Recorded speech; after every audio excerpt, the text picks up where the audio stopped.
I just said on a cat.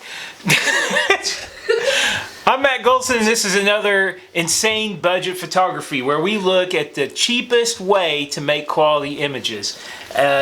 So if you're on an extreme budget, this is a camera for you. This is a Canon 5D Classic, the 5D Mark I. Come out in 2005, so I'll give you a few of the specs on it.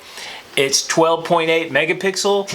It is a Canon Pro body, much like if you were to look at an 80D, it's the same basic body that those have.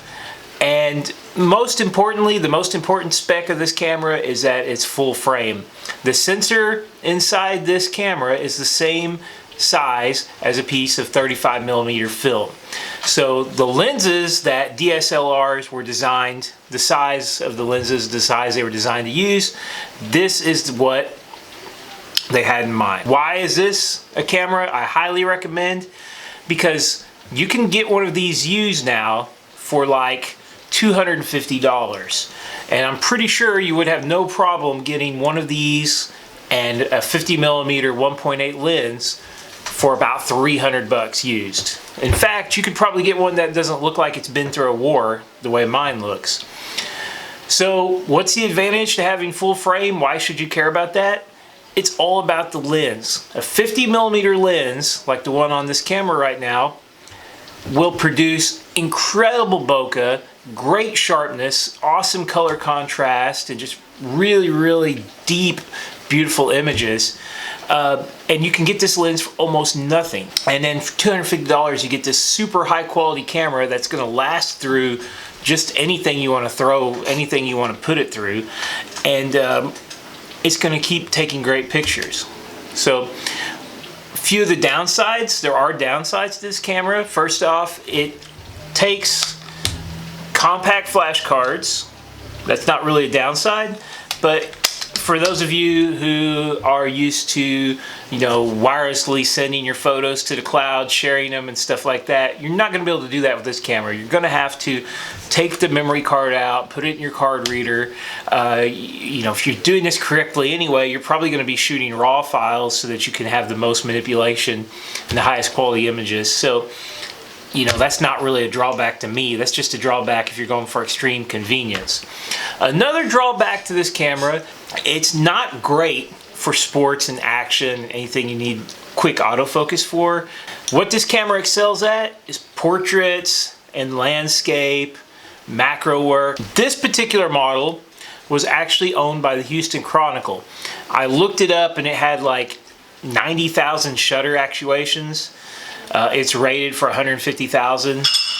I'd say more than likely they'll go way, way past that. It's 13 years old and it's my favorite camera.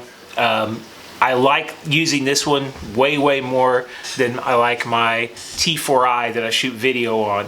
The T4i is a great camera too, and technically far superior in some ways to this one, but it doesn't have the full frame sensor. So another advantage to the full frame sensor is that your lenses, whether they be 50mm, 20 something, or ultra wides like a 14, they actually give you the full size image that you should get. So a couple things to show you. I wanted to take some, show you some of my favorite images I've taken with this 5D, and I wanted to kind of do a little comparison. What would this 5D be like compared to like a cell phone? So if you're getting into photography, if you want to take better pictures and you're currently using a cell phone,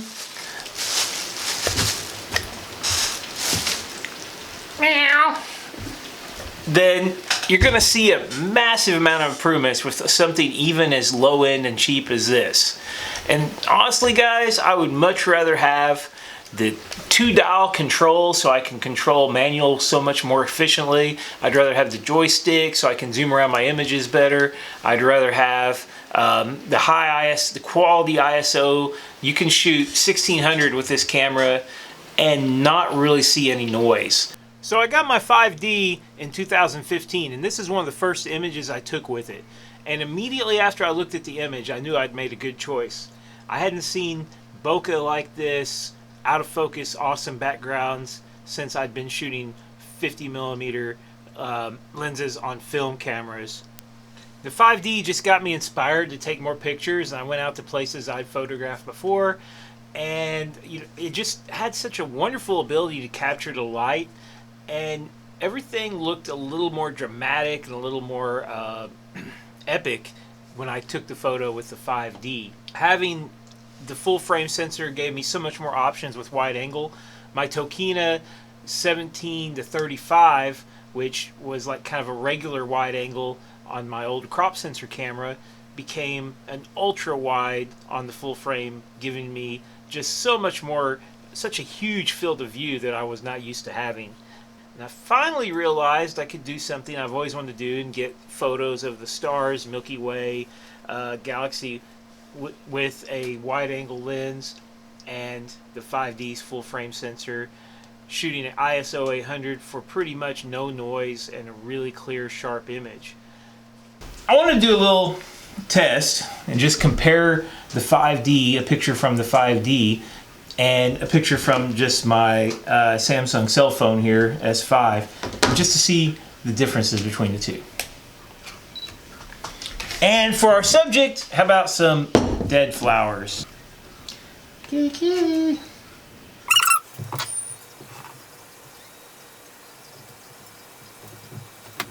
Okay guys, let's check out these two images. So we'll start off, this is the Samsung Galaxy S5. When I first looked at this image, I was kind of surprised. It didn't look very sharp, and I didn't expect it to be this blurry. So when I went and checked the actual image capture, according to its data, it was ISO was at 100, and the shutter speed was 1/30th of a second. And you're not going to be able to handhold an image and make it sharp at 1/30th of a second. So the camera had auto ISO, so it blew this image automatic settings. I wasn't very happy about that. You would think that if it's on auto ISO, it would know that it needed to at least go to like ISO 200 to get a sharp image, but it didn't. I was really surprised. But yeah, it got pretty clean, pretty clear white balance, pretty close to what it actually looked like color-wise. And you got a little bit of bokeh going on back here, not a lot, but a little bit. Some blurriness in the background, but definitely not sharp. So here's the 5D image, totally different colors. The 5D is a little bit confused by an incandescent light bulb, and this was an incandescent light bulb.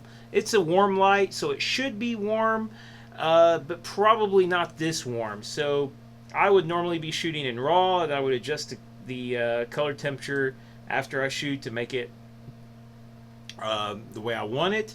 But I was really surprised by how it overcooked these colors. Now these are probably not quite real. It probably overdid the white, the Galaxy did.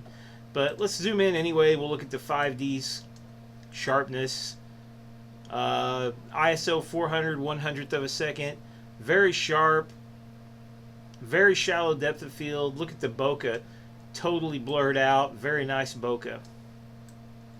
So I wanted to perform the test again, and this time I use this little box. Here's the Galaxy S5 image. Now I haven't really spent a lot of time with cell phone cameras. I've never really liked them, never used them, and I was surprised by how sharp this image was. I switched the camera to ISO 400 and took the image, and it was at 1/135th of a second, and it looked pretty good. I was actually pretty impressed. Look at the sharpness there. You can see that individual hair. And you're not going to get a very shallow depth of field with a 4.8 millimeter lens. Yes, that's what the Galaxy's lens is, 4.8 millimeters. It's the equivalent of 31 millimeters if it was a regular digital SLR 35 millimeter full frame camera. So here is the full frame 5D image. This is an LED light bulb, and it nailed the colors. So under LED lights, it has no problem with color balance. Totally automatic. It looks perfect to me color balance wise. Let's zoom in and look at the sharpness. It's quite a bit sharper. than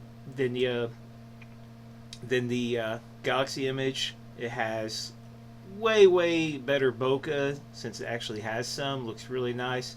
But I want to pay attention to this area right here. Look at this shadow area. Look at the detail and lack of noise in that shadow area at ISO 400. That's really impressive. And we'll go back and look at that shadow area. It's just noisy. There's no detail. It's terrible.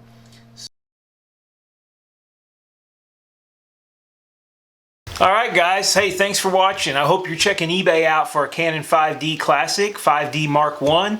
This is going to take you a long way.